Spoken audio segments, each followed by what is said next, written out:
Hi friends, welcome to greyish learning. వీడియోలోకి వెళ్లే ముందు వీడియోని లైక్ చేయండి, షేర్ చేయండి, కామెంట్ చేయండి. Please do subscribe. వీడియోలోకి వెళ్ళిపోతే ఈ రోజు టాపిక్ ఏంటంటే, లాస్ట్ వీడియోస్ లో సెక్షన్ 2 డెఫినేషన్స్ గురించి చూస్తున్నాం కదా. సో బిఎన్ఎస్ లో నెక్స్ట్ డెఫినేషన్స్ ఏంటంటే, section 2 clause 4 counterfeit. Counterfeit అంటే నకిలీ అని అర్థం. A person is said to counterfeit who causes one thing to resemble another thing, intending by means of that resemblance to practice deception or knowing it to be likely that deception will thereby be practiced. ఒక వస్తువును మరొక వస్తువుకి పోలి ఉండేలా చేసే వ్యక్తిని నకిలీ అని అంటారు. అలానే ఒకే విధంగా ఉండేలాగా ఫేక్ వస్తువుల్ని తయారు చేసి ఇంటెన్షనల్ గానే ప్రజల్ని చీట్ చేస్తూ ఉంటారు. ఎగ్జాంపుల్ చూసుకుంటే ఫేక్ నోట్స్ గానీ, ఫేక్ కాయిన్స్ గానీ, ఆర్ ఫేక్ డాక్యుమెంట్స్ గానీ. సో వాళ్ళ అవసరాల కోసం లేదా వాళ్ళు లాభం పొందడం కోసం ఎదుటి వ్యక్తులను మోసం చేయడానికి ఏ వస్తువునైనా సరే ఫేక్ గా క్రియేట్ చేసి దాన్ని ఇస్తూ ఉంటారు. దీనినే మనం కౌంటర్ ఫీట్ అని అంటాము. నెక్స్ట్ సెక్షన్ 2 క్లాస్ 5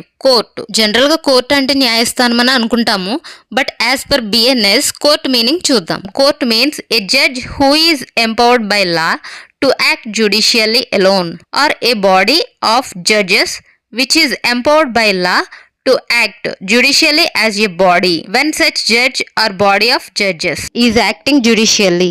కోర్టు అంటే న్యాయపరంగా ఒంటరిగా వ్యవహరించడానికి చట్టం ద్వారా అధికారం పొందిన న్యాయమూర్తి లేదా కొంతమంది వ్యక్తులు బృందంగా కలిసి న్యాయపరంగా వ్యవహరించడానికి చట్టంగా అధికారం పొందిన వ్యక్తులు అని అర్థం. Next section 2 class 6 death. Death means the death of a human being unless the contrary appears from the context. Simple గా చెప్పుకోవాలంటే మరణం. కానీ డెత్ మీనింగ్ మనకి బిఎన్ఎస్ కంటే ఐపీసీలో చాలా క్లియర్గా ఉంది. అదేంటంటే మెదడు పని చేయకుండా ఉండి శ్వాస తీసుకోకుండా రక్త ప్రసరణ ఆగిపోయి మరలా జీవితానికి తిరిగి రాలేని ఒక ముగింపు అని అర్థం. మిగిలిన డెఫినేషన్స్ నెక్స్ట్ వీడియోలో చూద్దాం. Thanks for watching. Please do subscribe.